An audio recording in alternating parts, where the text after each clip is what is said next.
السلام علیکم ورحمۃ الله وبرکاته. ګرانو مینوالو، هیله لرم چې روغ او جوړ به یاست. موږ په خپله معاشره کې وینو دا د انسانانو په فطرت کې شامل ده چې یو له بل سره کله لانجه پیښیږي، کله خفګان رامنځته شي. نو د دغه لانجې او د خفګان ختمولو لپاره موږ ته څه ضرورت دی؟ نو هغه په باره کې درته ویډیو جوړو. هغه د معاف کول. څوک چې چاته معافي کوي د هغه دا مطلب نه دی چې یا هغه کمزوری ده یا هغه شکست وخوړ او یا هغه په عزت کې کمی راغی. دې هرګز دا مطلب نه دی څوک چې معافي کوي چې هغه شکست وخوړ یا وډار شو یا هغه بې عزته شو.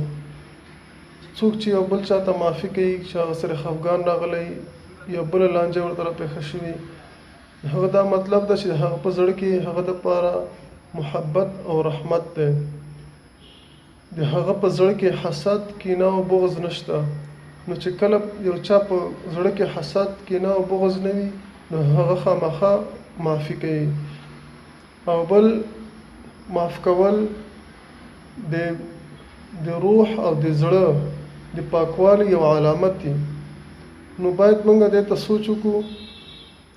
چا سره چې داسې یو شخړه راشي یا جنجال وکړي یا خفګان راشي منځته، باید موږ هغه معاف کړو. او د دې معاف کولو له وجې به انشاءالله زموږ معاشره پر امن وي او نه به جنجالونه وي، نه به زموږ په زړونو کې حسد، کینه او بغض وي، یو بل ته به نه پیغورونه ورکو. نو هر چېرته چې د عموما عام موږ وګورو دا لانجې پیښیږي، خفګان راځي، باید موږ یو بل ته معافي وکړو او دې نه تیر شو.